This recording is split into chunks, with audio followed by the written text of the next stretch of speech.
ఈ మొత్తం treaty high see treaty యొక్క ఆబ్జెక్టివ్ ఏంటి, పూర్తి స్థాయి దీని యొక్క ఎయిమ్ ఏంటో ఒకసారి చూద్దాం. ఒకటి, demarcation of marine protected areas.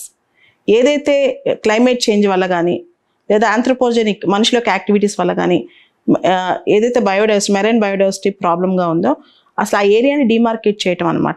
ఇది ఫస్ట్ థింగ్. తర్వాత protection or sustainable use of marine genetic రిసోర్సెస్ని కాపాడుకోవటం.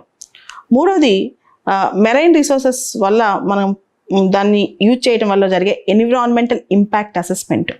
దానివల్ల ఎన్విరాన్మెంట్ ఎట్లా ఎఫెక్ట్ అవుతుంది, హైసీస్ని మనం పాడు చేయటం వల్ల కానీ దాన్ని ప్రొటెక్ట్ చేసుకోవాలంటే ఏ విధంగా ఎన్విరాన్మెంట్ మీద ఇంపాక్ట్ పడుతుంది అనే దాని మీద ఎందుకు ప్రొటెక్ట్ చేసుకోవాలి, దాని మీద ఇంపాక్ట్ అసెస్మెంట్ ఏంటి, ఇదంతా.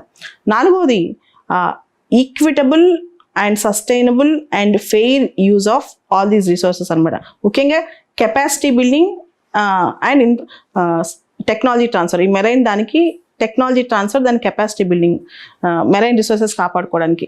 ఇవన్నీ కూడా ఈ ట్రీటీ యొక్క ఎయిమ్స్. మొదటిది మెరైన్ ప్రొటెక్టెడ్ ఏరియాస్ని డిమార్కేట్ చేసుకోవటం. రెండోది మెరైన్ జెనెటిక్ రిసోర్సెస్ని కాపాడుకోవటం. మూడోది మెరైన్ రిసోర్సెస్ సంబంధించి ఎన్విరాన్మెంటల్ ఇంపాక్ట్ అసెస్మెంట్ చేసుకోవటం. నాలుగోది కెపాసిటీ బిల్డింగ్, దాంతోపాటు టెక్నాలజీ ట్రాన్స్ఫర్. ఇవన్నీ కూడా చేసుకుని మెరైన్ రిసోర్సెస్ని కాపాడుకోవటం. ఇలా హైసీస్ని మెరైన్ రిసోర్సెస్ని కాపాడుకోవడం వల్ల, ఎందుకంటే ఓషన్స్ మనకు చాలా ఇంపార్టెంట్ రిసోర్స్, కార్బన్ సింక్ కానీ లేకపోతే ఓషన్ మెరైన్ రిసోర్సెస్ కానీ ఓషన్ జెనెటిక్ బయోడైవర్సిటీకి కానీ దాంతోపాటు ఓషన్ మనకిచ్చే ఆక్సిజన్ కోసం కానీ వీటన్నిటికీ మనకి ఓషన్ చాలా ఇంపార్టెంట్. కాబట్టి మహాసముద్రాలను కాపాడుకోవడం అతి కీలకమైన అంశం.